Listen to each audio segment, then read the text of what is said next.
네, 오늘 말씀의 제목은 지금 시에도 예언이 있나요? 이런 말씀의 제목이고 오늘 세 가지를 나눌 겁니다. 첫 번째는 예언에 대한 거. 그리고 두 번째는 그렇다면 예언을 우리가 어떻게 해석하고 적용해야 되는가? 그것에 대해서 나누고 세 번째는 이제 바울이 예루살렘에 들어가거든요. 입성하고 나서 일어난 사건. 그 부분이 이제 뒷부분 세 번째까지 이렇게 나누려고 해요. 지난주 말씀 혹시 기억나세요? 지난주가 20장이었거든요. 20장이 마게도냐 선교로 갔었어요. 마게도냐 선교로 이동하고 드로아, 그러니까 트로이 목마로 유명한 그 드로아라는 곳에서 이제 밤새도록 말씀을 나누었죠. 사도 바울이. 그래서 어떤 일이 벌어졌죠? 유두고라는 청년이 떨어져 죽었잖아요. 그때 다시 그 청년을 살렸던 말씀. 그리고 이제 에베소에서 눈물의 이별을 가졌죠. 그죠? 장로들과 함께. 그때 사도 바울이 에베소 장로들에게 전했던 메시지. 그게 진짜 중요했죠. 내 목숨보다 중요한 게 무엇인가? 그래서 질문을 던졌어요. 오늘 그 부분에 대해서 오늘 말씀 안에서 그 부분을 좀 찾아가려고 해요. 오늘 지난주에 던졌던 질문. 내 인생에 후회되지 않는 게 뭘까? 가장 값어치 있는 게 뭘까? 그것에 대한 사도 바울의 고백은 주 은혜의 복음을 전하는 것이라는 고백이 있었어요. 또 마지막 네 번째는 장로들하고 이제 마지막 유언을 전했던 그 메시지. 여기까지 이제 나눴습니다. 그리고 이별했죠. 자, 이제 이별을 했으면 어디로 갔을까요? 이제 어디로 갔을까요, 진짜로? 이제 예루살렘에 들어가는 거거든요. 지금 지난주가 어디죠? 자, 밀레도 여기에요. 여기서 이제 이렇게 지나서 로드라는 섬을, 오늘 어떻게 이동하냐면요. 고스, 여기 이제 근처가 고스입니다. 로도라는 섬을 끼고 지나면서 바다라를 지나서 그 다음에 어떻게 돼요? 구부를 왼편에 두고 여기가 수리아 지역이거든요. 수리아로 배편을 가는 거예요. 그리고 지금 어디로 가요? 오늘까지 두로라는 곳. 여기 시돈 여기가 이제 근처가 바로 두로입니다. 두로라는 항구예요. 그래서 두로라는 항구에 도착해서 첫 번째 이야기가 시작돼요. 그 이야기가 오늘 1절부터 3절까지가 요 이야기예요. 그러면 두로에서 7일 동안 머물러 있거든요. 오늘 본문에 보면 7일 동안 머물면서 어떤 일이 있었나 거기서 만난 제자들과 사도 바울의 그 이야기가 나와요. 한번 볼까요? 4절부터 6절까지인데요. 한번 성경 보세요. 자, 4절 말씀을 같이 읽어볼까요? 4절 한 절. 자, 시작. 제자들을 찾아 거기서 1회를 머물더니 그 제자들이 성령의 감동으로 바울더러 예루살렘에 들어가지 말라 하더라. 아멘. 지금 제자들을 찾아갔더니 그 제자들이 지금 어떤 감동이었어요? 성령의 감동이에요. 그러니까 성령께서 주시는 감동을 가지고 사도 바울에게 예언을 해요. 말씀을 하고 있어요. 이 감동으로 전했던 게 뭐였냐면 이렇게 지도가 좀 같이 보일까요? 그게 뭐였냐면요. 말로 할게요. 어떤 말씀이었냐면 예루살렘에 가지 마십시오. 예루살렘 가면 결박됩니다. 거기 잡힙니다. 이렇게 증언해요. 사도 바울이 이 감동의 말씀을 듣고 어떻게 했을까요? 사도 바울이 5절에 보시면 여러 날 지난 후에 떠납니다. 사도 바울이 떠나요. 그리고 어디로 갔을까요? 이제 그 다음 지역으로 이동합니다. 이동할 때 가족들이 다 나와서 배웅해요. 왜냐하면 이제 마지막이구나. 사도 바울이 이제 지금 3차 전도여행을 거점을 찍고 개척했던 교회들 만났던 성도들을 만났다가 돌아올 때 마지막이라고 생각하는 거예요. 그 성도들이 배웅하고 직감해서 떠나옵니다. 자, 그리고 바닷가에서 무릎을 꿇고 작별해요. 얼마나 뜨겁게 기도했던지 이 본문 짧은 절에도 우리가 느낄 수 있을 마지막 눈물의 이별을 하죠. 그리고 7절 보세요. 자, 그 다음에 두로에서 어디로 가죠? 돌레마이로 갑니다. 이제 그 다음 지역으로 가요. 여러 가지 지도를 좀 갖고 왔어요. 여기 이게 지도가 정확히 돼 있더라고요. 여기 잘 안 보이죠, 근데. 이제 이 지도가 제일 정확한데 이게 저작권이 있는 지도라 가지고 이렇게 봅니다. 어떻게 되냐면 우리가 여기까지 왔어요. 여기가 두로입니다. 두로, 시돈이에요. 두로와 시돈 많이 들어봤죠? 여기 같이 붙어 있는 도시입니다. 두로까지 왔고 그 다음에 어디로 가요? 돌레마이, 그 바로 밑에요. 그리고 또 어디로 갑니까? 가이사리아. 가이사라는 중요한 도시예요. 왜냐하면 시저를 가이사라 하거든요. 그래서 시저에게 바쳐진 동네가 이곳입니다. 그래서 이곳에 보통은 총독 유대 총독들이 이곳에 거점을 가지고 군대가 파견되어 있고 거기서 모든 행정적인 절차들이 밟는 곳이 가이사라예요. 지금 가이사랴가 왔어요. 여기서 어떤 일이 이제 벌어지냐면 누구를 만났죠? 가이사랴에서 8절 보시겠어요? 빌립 많이 들어왔죠? 이 사람이 언제 누구였을까요? 빌립 집사님, 안수 집사라고 하는, 지금의 안수 집사님과 좀 다르죠. 그 당시에는 거의 사역자 같은, 또 그리고 구제를 위해서 이제 세워진 성령과 지혜가 충만한 사람, 그죠? 그래서 근데 빌립을 만났고 그 집에서 머물 때 그에게 딸이 4명이 있었어요. 이 딸은 처녀로서 예언하는 사람이었다. 그리고 10절 보세요. 10절에 지금 누가 오고 있냐면 아가보라고 하는 선지자가 와요. 자, 여기서 질문. 청년들, 이 시대에도 예언이 있을까요? 지금 이 시대에도 예언의 말씀이 있을까요? 보면 지금 사도행전은 신약이잖아요. 우리도 신약 시대고. 그죠? 보면 본문에 빌립 집사님의 딸이 있었는데 빌립 집사님의 딸들은 예언을 하는 사람이었고 또 심지어 선지자가 나와요. 선지자는 구약에서 봤잖아요. 말씀을 대언하는 사람. 이 사람이 나와요. 우리가 예언이라고 딱 생각하면 이게 샤머니즘이랑 좀 섞여 있어요. 샤머니즘 뭐라 하더라 이거를? 예언을 젊게 봐주는 거. 미래에 대해서 뭐 이렇게 얘기해 주는 거 뭐라 하죠? 점치는 거.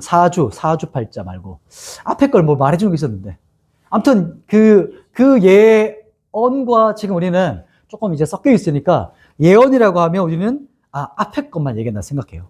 그러나 예언의 말씀은 그게 아니고 현재 그리고 과거, 현재, 미래 모두를 포함해요.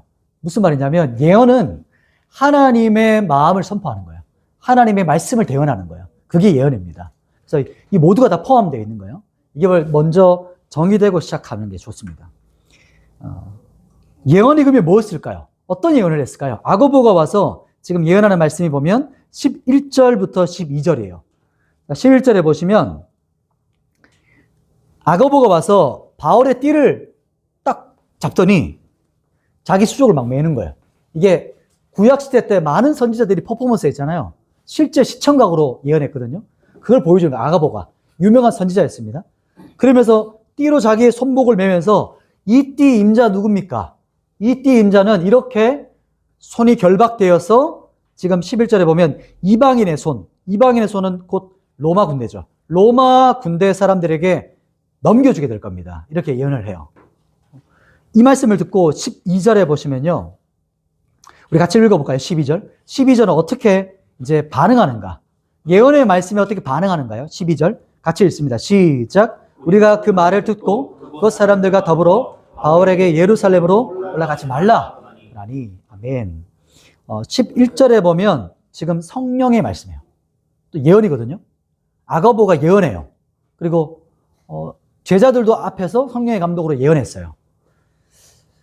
유대인이 이제 너를 줄로 결박해서 이방인의 손을 넘길 거야. 그러니까 이게 맞죠? 이거 맞아요? 예언의 말씀이 맞아요. 그렇다면 12절은 반응이라고 했어요. 그러면 어떻게 반응했죠? 그러니까 반응이란 말이 뭐냐면 해석했다. 해석. 예언의 말씀 앞에서 어떻게 해석하고 적용했다는 거예요. 어떻게 적용했냐면 바울에게 이렇게 말합니다. 예루살렘 올라가지 마세요. 예루살렘 올라가면 이렇게 결박된다고 하잖아요. 그러니까 올라가지 마세요 라고 해석해서 적용해 주는 겁니다. 이 부분에서 갈라져요. 예언은 맞아요. 말씀은 성령의 감동으로 맞는데 지금 해석과 적용이 달라지는 거예요. 그 부분이 이제 두 번째 살펴볼 겁니다. 자, 그럼 어떻게 해석하고 적용해야 되냐? 이게 중요하잖아요. 자, 13절, 14절 사도 바울의 반응을 보십시다. 13, 14 두 절 말씀을 같이 한번 읽어볼게요. 시작. 바울이 대답하되 여러분이 어찌하여 울어 내 마음을 상하게 하느냐? 나는 주 예수의 이름을 위하여 결박당할 뿐 아니라 예루살렘에서 죽을 것도 각오하였노라 하니 그가 권함을 받지 않으므로 우리가 주의 뜻대로 이루어지다 하고 그쳤노라. 아멘. 두 번째는 예언을 어떻게 그러면 해석하고 우리가 적용해야 되느냐는 거예요. 예언을 어떻게 해석해야 될까요? 본문에 보면 아가보라는 선지자가 왔잖아요. 정확한 예언을 했어요. 하나님께로부터 정확히 온 예언을 감동을 가지고 말씀을 선포했습니다. 그런데 반응이 딱 갈려지죠. 그죠?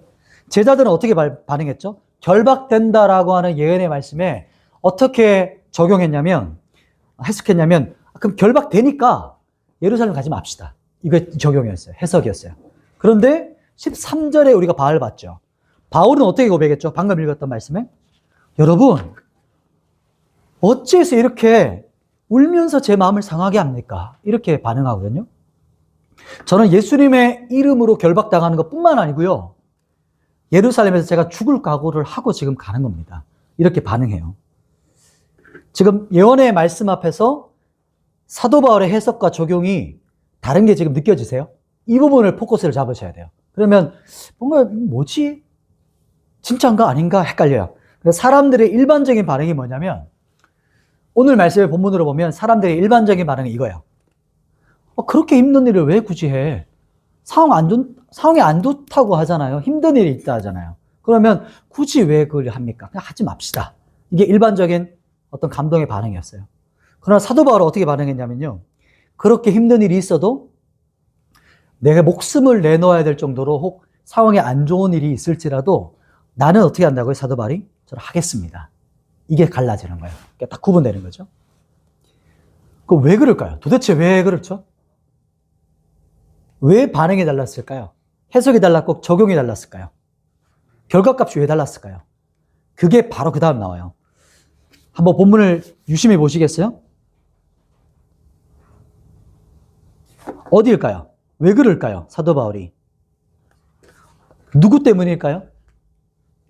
맞죠. 주 예수 그리스도의 이름 때문이에요. 주 예수 그리스도의 이름을 위해서. 그러니까 사도 바울의 패러다임은 사람들하고 완전히 달랐어요. 그 사람이 가지고 있는 패러다임이 참 중요하거든요. 어찌 보면 말씀이라는 똑같은 말씀을 우리가 받고 있어요. 듣고 있어요. 그런데 그 사람이 가지고 있는 틀이 있어요. 패러다임이 있어요. 그러면 말씀이 지금 똑같이 선포되어도 지금 여기 앉아 한 20명, 25명 되는 청년들의 해석하고 적용하고 자기가 받아들이는 결과값이 다 달라요. 왜 그렇죠? 다 다른 패러다임이 있기 때문이에요. 자기만의 생각이 틀이 있기 때문이에요. 그게 사도 바울과 제자들이 다른 결과를 냈던 이유입니다. 사도 바울은 어떤 패러다임을 가지고 있었을까요? 예언에 대한 우리가 주제지만 가장 먼저 기본적인 걸 먼저 언급해야 돼요. 그 다음 어떤 해석들도 있겠지만 가장 먼저 중요한 것이 뭐냐면 정확한 부르심을 받은 사람, 그리고 하나님께 붙들려진 사람, 소명에 따라 살아가는 사람은 어떻게 결정하죠? 또 반대로 상황과 환경에 따라 막 바뀌어. 이게 오늘 보면서 우리가 볼 수 있는 부분인 거예요. 나는 어디에 해당하는가 한번 생각해 보세요. 저 귀여운 강아지가 있는데 강아지도 지금 하나씩 올라가고 있어요. 참 저 사진이 기억이 났어요. 오늘 예언에 대한 주제지만요. 우리가 주목할 것은 내가 진짜 정확한 부르심을 따라서 가고 있나? 나에게 주어진 은혜가 뭘까? 소명이 뭘까라는 거예요. 그게 명확한 사람은 어떤 상황과 환경이 오히려 그 길을 더욱더 굳건하게 가게 해요. 근데 그렇지 않고 그냥 그때그때 상황과 환경에 따라 달라지면 상황과 환경이 달라질 때마다 달라지게 만드는 사람이 돼요. 이게 정확하게 구별되는 거예요, 사람이. 청년들 세상도 그렇거든요. 우리 청년들 한번 직장 구할 때 혹은 직장 이직할 때 어떻게 결정하시나요?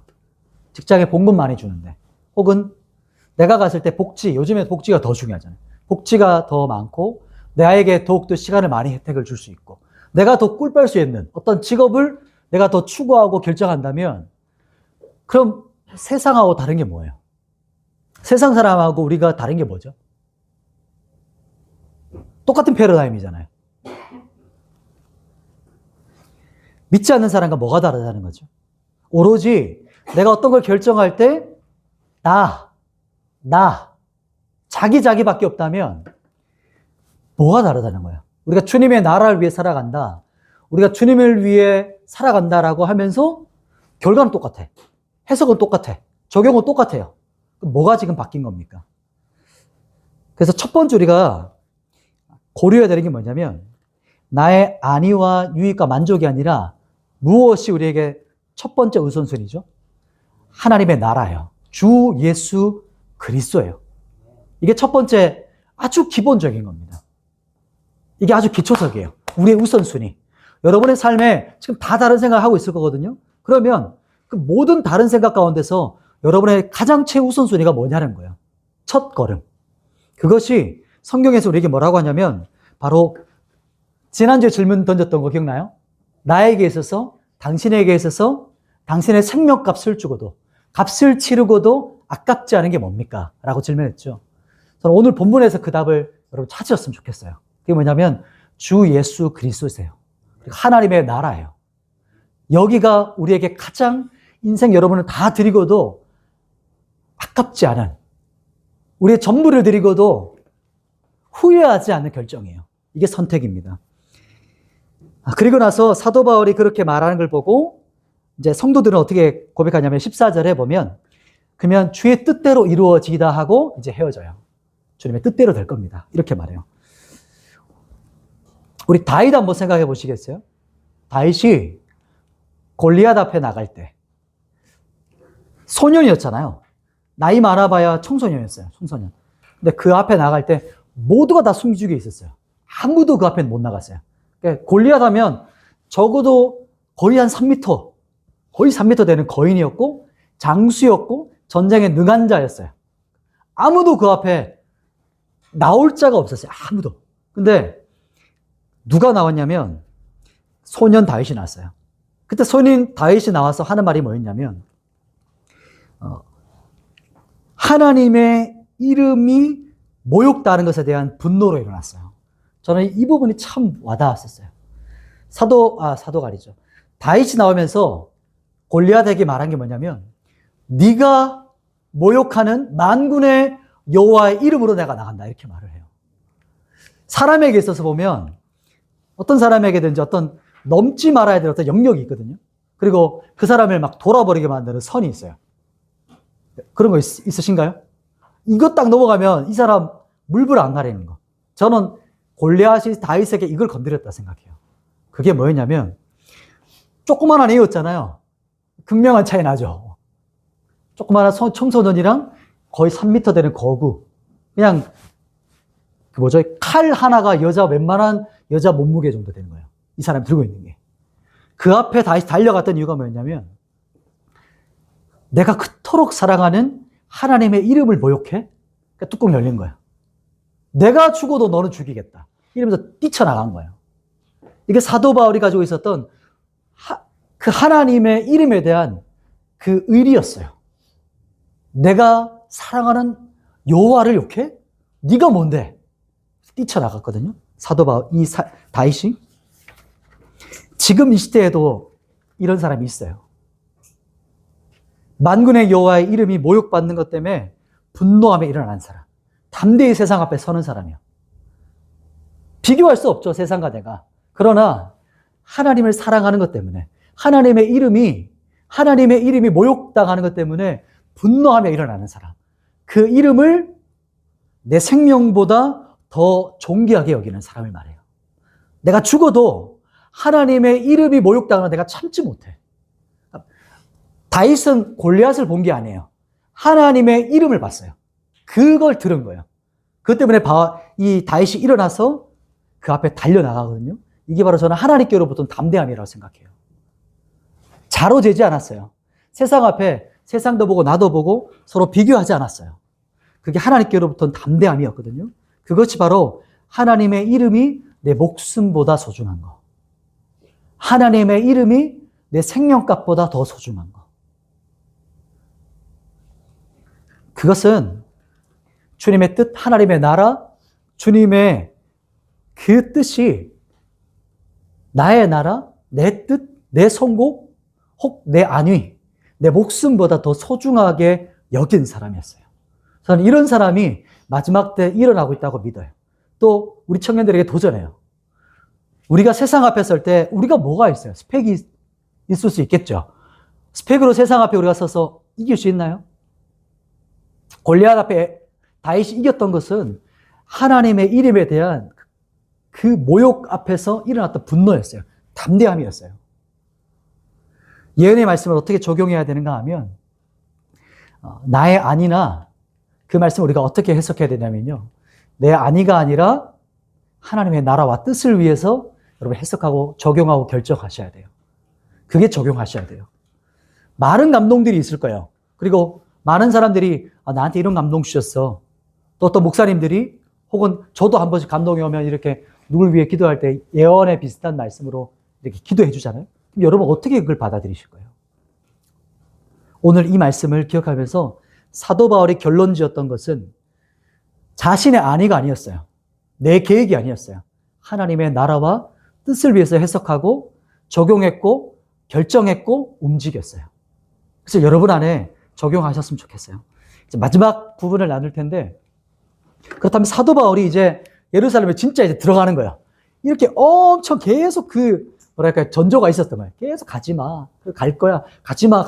가는 곳마다 그 얘기를 했잖아요. 가지 마세요. 갈 거야. 가지 마세요. 갈 거야. 가지 마세요. 갈 거야. 계속 입을 했어요. 결국에 지금 어디로 왔어요?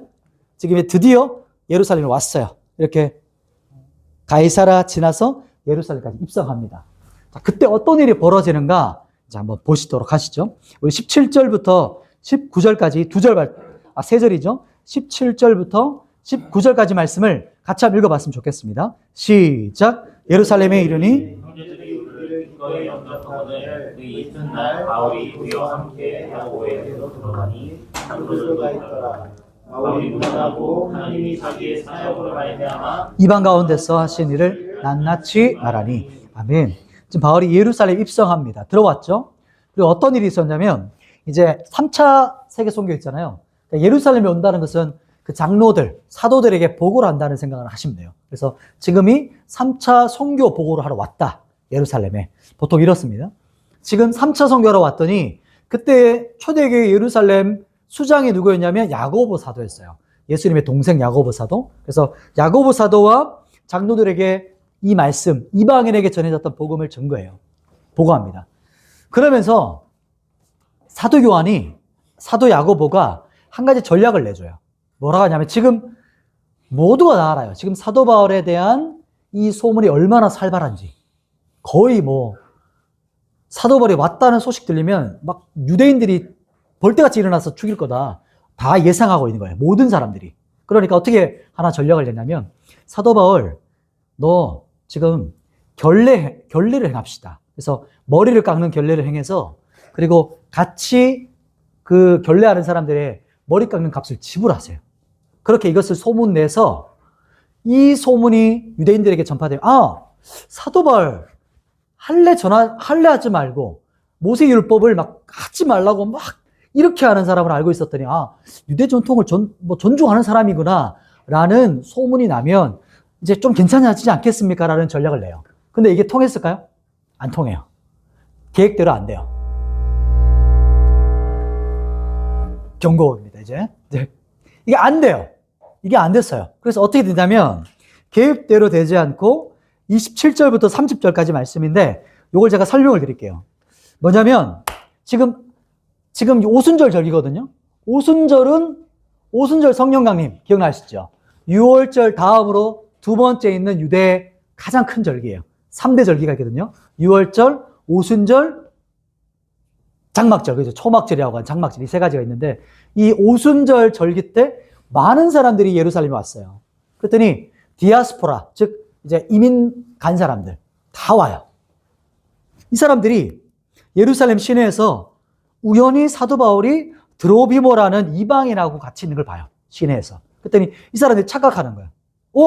왜 드로비모랑 같이 있지? 예루살렘 시내에 있는 거야. 혹시 사도 바울에 대한 소문을 알고 있잖아요. 설마 드로비모를 성전에 들어간 거 아니야? 이렇게 사람들이 소동하면서 막 웅성웅성 하다가 누구를 봤죠? 사도 바울을 딱 목격하고 사람들이 몰려든 거예요. 너! 막 붙잡은 거죠.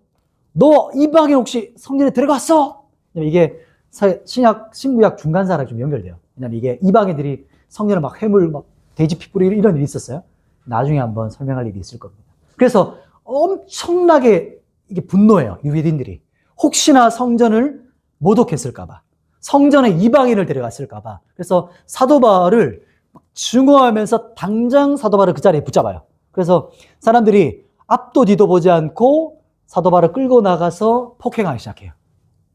강제로 때리고. 그리고 어떻게 되냐면 성경에 보면 성경에 30절 보시겠어요? 30절 제일 뒷문장이 뭐냐면 사도 바울을 지금 잡아서 성전 밖으로 끌고 나갔어요. 성전 밖으로 끌고 나갔다는 말은 죽이겠다는 말이에요, 거의.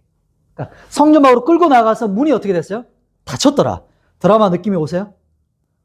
무리들이 바울을 질질 끌고 나가는데 문이 탕 닫혔어요. 느낌이 오죠? 어떤 일이 벌어질지 직감이 오시죠? 그랬더니 그 소동 때문에 바로 로마 군인에게 이 소식이 급박하게 전달돼요. 그래서 어떻게 되냐면 31절, 32절에 온 예루살렘이 요동했어요. 이 한 사람 때문에. 사람들이 사도 바울 치고 막 난리가 나는 그 상황에 로마 군대가 즉시 투입됩니다. 천부장이 즉시 투입되면서 그때서야 어떻게 해요? 그때서 이제 안 때려요. 근데 이미 사도 바울이 어떤 상태예요? 만신창이 됐어요. 이미 거의 그냥. 그래서 어떻게 성경이 뭐라 하냐면 32절 한번 눈으로 보세요. 군인들이 가서 바울 치기를 그쳤어요. 35절, 6절 내려가 보세요. 이제 폭행은 그쳤는데 근데 지금 바울이 데려가는데 못 데려가. 어떻게 데려갔어요? 36절에 들려가요. 들려갔다면 뭐래요? 들것에 실려갔다는 거예요. 쓰러져가지고 거의 죽기 직전 그 모습으로 들것에 들려서 지금 요 로마 영내에 로마 군대가 배치되어 있는, 오순절에 폭동이 일어나기 때문에 항상 로마 군대 거기 배치되어 있었어요. 가이사라에 있다가 명절 때는 거기 파견되는 거예요. 그곳으로 갑니다. 자, 그런데 이 모습을 보면서도 지금 35절, 36절 보세요. 지금 들것에 들려가고 있어, 사도 바울이. 만신창이 된 사도 바울이 가고 있는데도 그 사람들이 따라가면서 뭐라고 해요? 이런 놈은, 지금 제가 설교라서 욕을 못 하겠어요? 이런 XX 막 온갖 욕이 다 나왔겠죠? 살려둘 놈이 아니야! 그리고 막 계속 소리 지르는 거야. 저놈 죽여버려! 이렇게 저주받을 놈! 이렇게 막 계속 사람들은 들것에 들려가는 바울을 따라가면서 계속 그 말을 하고 있는 거예요. 그게 오늘 이 장면인 거예요. 저는 이 부분 보면서 참 사도 바울이 예수님께서 골고다 언덕에 올라갈 때랑 진짜 비슷한 모습을 봤어요. 예수님 골고다 언덕 올라갈 때도 계속해서 사람들은 침뱉고 저주하고 조롱하고 모두 다 욕을 했어요.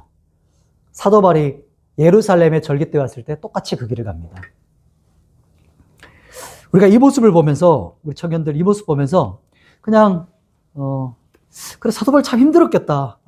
아팠겠다. 여기서 멈추면 안 돼요. 그리스도인이란 그리스도를 따르는 사람이에요. 예수님이 가신 길을 따라가는 사람이 그리스도인이에요. 예수님 어떤 길을 가셨죠? 꽃길을 가셨나요? 꽃길만 가셨습니까? 매일 해피 하셨었나요? 그분은 성령 안에서 날마다 기쁨과 평강이 있으셨지만 그분이 궁극적인 이 땅에 오신 목적, 그 길은 가장 중요한 것은 십자가의 길이셨어요. 그게 그분의 마지막 목적지였고 가장 중요한 길이었어요. 우리는 그분의 길을 따라가는 사람들이잖아요. 근데 십자가의 길은 죽음을 위해서가 아니었어요. 여기서 그냥 새디스트, 막 슬픔을 예찬하는 게 아니에요. 왜 죽고 싶으셨냐면, 왜 죽기를 결단하고 이 땅에 오셨냐면 죽음 그 이후 부활을 위해서 그 길을 걸으셨고요. 왜 고난 당하시고 고통 당하셨냐면 고난 뒤에 우리를 얻기 위해서요. 고난 뒤에 있는 기쁨을 얻고 싶으셨기 때문이에요. 그게 우리를 부르시는 길이에요, 여러분. 이 시대는 그렇지 않죠. 우리는 시대를 살아가잖아요. 지금 이 시대를 문화 가운데 살아가잖아요. 그러면 교회도 마찬가지거든요. 그 영향을 받아요. 세상은 야, 굳이 그렇게 힘든 걸 뭘 해? 힘든데 왜 그렇게 해? 근데 성경은 뭐라고 말하죠? 그렇게 말하지 않죠. 세상은 고통은 좀 패스하고요. 기쁜 것만 원해요. 성경에서는 그런 길은 없다라고 말해요. 최소한 우리가 세상은 그렇게 추구할 수 있겠죠. 그러나 최소한 우리가 그리스도인이라면, 진짜 진정한 그리스도인이라면요, 고난이 있어요. 오늘 제가 제일 중요하고 여러분에게 하고 싶은 메시지는 이거예요. 진짜 그리스도인은 고난이 있고 어려움이 있어요. 고난이 와요. 어려움을 닥쳐요. 진짜 주님을 따르는 사람들에게는 불편함이 있어요. 혹은 또 손해볼 때도 있고요. 또 고난받아야 될 때가 있어요. 근데 그것을 성경에서 뭐라고 하냐면 그게 제자도의 핵심이라고 말해요. 그게 진짜 제자야. 이렇게 말해요. 사도 바울 있죠? 사도 바울은 참수형 당해 죽었거든요. 목 잘려 죽었어요. 근데 죽임 당하기 전에 가장 마지막에 성경을 썼던 게 디모데 후서예요. 즉 디모데에게 마지막으로 자기 영적 아들에게 그 유언과 같은 메시지를 해요. 그 말씀이 뭐였냐면 그 말씀을 같이 한번 나누고 싶어요. 우리 한번 읽어볼까요? 디모데 후서 1장 8절이랑 3장 12절 두 절 같이 한번 읽어보도록 하십시다. 시작. 그러므로 너는 내가 우리 주를 증언함과 또는 주를 위하여 갇힌 자 된 나를 부끄러워하지 말고 오직 하나님의 능력을 따라 복음과 함께 고난을 받으라. 무릇 그리스도 예수 안에서 경건하게 살고자 하는 자는 박해를 받으리라. 아멘. 사도 바울은 내가 복음 위에서 고난 당하는 거 당연한 거야. 그러니까 완전 패러다임이 달라요. 고난 당하는 거 혹시 너 가짜 아니야? 너 잘못된 길 간 거 아니야? 네 죄 지어서 그렇게 당하는 거 아니야? 인과응보 아니야? 너 가짜 사도지? 세상에서 너가 잘 안 어울려서 그런 거 아니야? 그게 아니고 사도 바울은 그 뭐라고 말하냐면 이 땅을 살아가는 경건한 그리스도인에게는 고난 당하는 거 당연한 거야. 그리고 오히려 뭐라고 말하냐면 고난 당하는 것이 우리에게 유익이야. 이렇게 성경은 말해요. 아니 고난 없으면 여기까지 여러분 생각해야 돼요. 여러분 안에 고난 없으면 오히려 두려워하셔야 돼요. 사도 바울이 그렇게 말하는 거예요. 너 진짜 고난 없어? 그럼 뭘 두려워해야 되냐면 내가 진짜가 맞나? 내가 진짜 그리스도인 맞나? 나 혹시 기독교라는 종교 놀이하고 있는 거 아닌가? 내가 착각하고 있지 않나? 그걸 두려워하라고 말하는 거예요. 여러분 혹시 마지막 때는 사람들이 어떻게 되는지 또 디모데 후서에서 이렇게 말합니다. 우리 같이 한번 또 읽어볼까요? 마지막 때 사람들의 모습을 말해줘요. 시작. 때가 이르리니 사람이 바른 교훈을 받지 아니하며 귀가 가려워서 자기의 사역을 따를 스승을 많이 두고. 아멘. 때가 되면 때가 올 거야. 어떤 때냐면 이게 마지막 때기도 하고 이런 어떤 증세가 나타나면 때가 됐구나라고 생각하면 돼요. 그때가 뭐냐면 사람들이 바른 교훈을 받지 않아요. 왜 그렇죠? 귀가 가려졌다. 그럼 귀가 진짜 이렇게 가리고 다녀서 그런 거예요? 그 뜻이 아니죠. 귀를 닫는다는 거예요. 어떤 귀를 닫아요? 바른 교훈에 대한 귀를 가려요. 그리고 어떤 메시지에 귀를 여냐면 내 자기의 사욕. 이게 무슨 말이죠? 내 욕심, 나의 만족, 나의 안위, 나에게 채워지는 거, 내 갈망. 내가 어떻게 하면 성공할까? 성공의 5가지 법칙, 부자 되는 7가지 법칙. 그것들을 기독교라는 포장으로 받기 원하는 거예요. 부자가 되지 말라 이 뜻이 아니에요. 본질적인 메시지는 아니고 내가 원하는 것에만 귀를 기른다는 거예요. 그래서 성경에서 뭐라고 말하냐면 자기 사욕에 맞지 않기 때문에 안 듣는다는 거예요. 듣고 싶을 말을 해주는 목회자를 찾는다는 거예요. 쉽게 말하면. 그래서 교회를 찾아가요. 어떤 교회를 찾아요? 나에게 좋은 메시지 해주는 목회자. 그래서 지금 시대는 교회를 성도들이 찾아다니고 있어요. 골라요. 인스턴트예요. 그리고 이제는 교회를 찾는 걸 넘어섰어요. 유튜브에서 말씀을 들어요. 이게 무슨 말이죠? 여러분의 채널에서 어떤 메시지를 듣고 계세요? 그게 여러분의 영적 상태예요, 지금. 여러분의 채널에 지금 좋아요, 구독되어 있는 채널이 어떤 거예요? 그게 여러분의 지금 정확한 실상이에요. 내가 어떤 메시지를 지금 듣고 있는가? 내가 어떤 사역을 따라가고 있는가? 지금 그때가 지금 이때예요. 아무리 바른 교훈을 해도 듣는 것 자체를 시작을 안 해요. 그리고 뭐가 먼저 귀를 기냐면 내가 듣고 싶은 거, 불편한 말씀하는 교회는 갖고 싶지가 않아요. 그리고 굳이 그렇게 부담스러운 말씀 전하는 사람들에게는 함께 있고 싶지가 않아요. 그래서 교회가 점점점 사라질 겁니다. 그게 마지막 때의 모습이에요. 그리고 왜 그러냐면 말씀보다 뭐를 더 추구하기 때문이죠? 나의 욕심이 먼저이기 때문이에요. 말씀이 먼저인 시대가 아니고 내 욕심이 먼저인 시대예요, 지금. 우리 문화가. 우리도 그렇잖아요. 우리가 그렇게 살아가고 있잖아요. 우리 사랑하는 청년들, 깨어 있으셔야 돼요. 내가 듣기 좋은 말을 듣는 게 아니라요. 여러분이 들어야 될 말씀을 들어야 돼요. 여러분이 들으셔야 될 메시지를 들으셔야 돼요. 내가 듣고 싶은 말을 따라가면 그 길은 결정되어 있어요. 성경은요, 지금 이 시대에 점점 가속도가 붙었어요. 이미 가속도는 붙여졌어요. 깨어서 진리의 말씀을 여러분 붙드셔야 되고, 분별하시면서 진짜 내가 들어야 되는 바른 말씀을 듣고 나가셔야 돼요. 바른 복음. 그리고 하나님 나라 위에서 여러분 기꺼이 이 고난의 길을 걸으셔야 돼요. 그게 예수님께서 우리를 초청하시는 길이에요. 근데 쉽지 않죠. 듣고 싶지 않죠. 가고 싶지 않아요. 그러나 그 길이 우리에게 가장 영광스러운 길이에요. 왜냐하면 그 고난 이후에 우리에게 진짜 기쁨이 있어요. 그리고 그 십자가의 길 마지막 그곳에 주님을 더 얻는 길이에요. 그러나 지금 그 길을 떠나면 완전히 빗나가게 돼요. 완전히 멸망의 길로 가게 돼요. 마지막 인생의 끝에서 후회하게 돼요. 그러나 우리가 오늘 한 걸음 한 걸음 여러분 선택하면, 제자 되는 길을 하루하루 선택해가면 진짜 우리가 마지막 주님 앞에 딱 섰을 때 그때 진짜 우리에게 아깝지 않았다, 내 인생. 내가 허무한 인생 안 살았구나. 100년 살았는데 내가 진짜 잘 살다 왔어요. 부족했지만 주님, 제가 자꾸 넘어졌지만 계속 굴곡이 있었지만 그래도 저 주님 하나님 나라 추구하려고 했어요. 그리고 하나님 나라 안에 있는 기쁨을 저 얻고 싶었어요. 그러면 그때 주님이 우리에게 주시는 게 있어요. 여러분 진짜 이걸 초대해요. 저와 함께 그 길 갑시다. 그리고 그 길은 혼자 가는 길이 아니에요. 마지막 때 소수겠지만 그 길을 가는 그리스도인 진짜들이 있어요. 그걸 소망하세요. 그리고 옆 사람하고 비교하지 마시고 다른 사람하고 비교하지 마시고 언제나 우리의 기준은 말씀 성경이에요. 그래야 여러분이 빗나가지 않아요.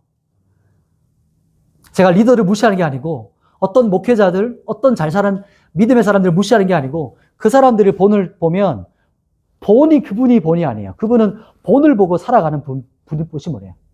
본은 성경이고 본은 예수 그리스도세요. 이것을 기억하셔야 돼요. 말씀을 정리하겠습니다. 우리 첫 번째가 이 시대에 예언이 있었나? 요거에 대한 많은 이야기를 하고 싶지만 지금 우리가 먹을 수 있는 그 음식은 여러분 말씀은 현재, 과거, 미래 모두 다 하나님의 예언이에요. 말씀이에요. 그 하나님의 말씀, 하나님 마음 안에 있는 것을 대언하는 거예요. 문제는 핵심은 어떻게 해석하고 적용할 거냐는 거예요. 어떻게 결단할 거냐. 여러분 삶에 어떻게 적용할 것이냐. 그것은 우선순위 내 안인과 내 욕심이냐 아니면 하나님의 나라와 뜻을 위해 하실 것이냐. 그게 우리의 적용의 핵심입니다. 마지막 세 번째 나눴던 제일 중요한 메시지가 사도 바울은 뭐가 달라냐는 거예요.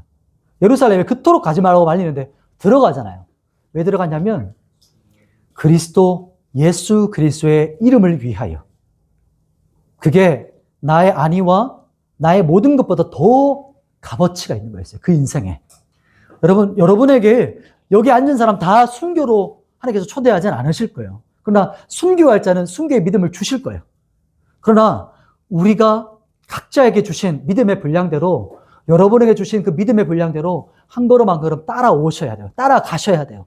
그리고 함께 격려하고 가는 공동체가 진짜 그리스도의 공동체예요. 내가 듣고 싶은 말 해주는 공동체가 아니고 진짜 그리스도를 따르도록 함께 지지해 주는 거예요. 함께 기도해 주는 거예요. 그게 진짜 공동체고 마지막 때 주님의 몸된 교회라고 하는 거예요. 그래서 마지막 우리 사도 바울, 주님께서 우리에게 초청하는 길은 십자가의 길입니다. 고난일지라도 어려움이 있을지라도 그 너머에 계시는 그리스도를 더 얻는 길. 진짜 기쁨을 그 그리스도 안에 있는 만족을 경험하는 길을 갈망하시고 소망하셨으면 좋겠어요. 그래서 말씀을 기준으로 그 길을 따라가십시다. 우리 말씀을 여기까지 나누고 우리 같이 찬양하고 기도하며 주님께 나아갔으면 좋겠어요.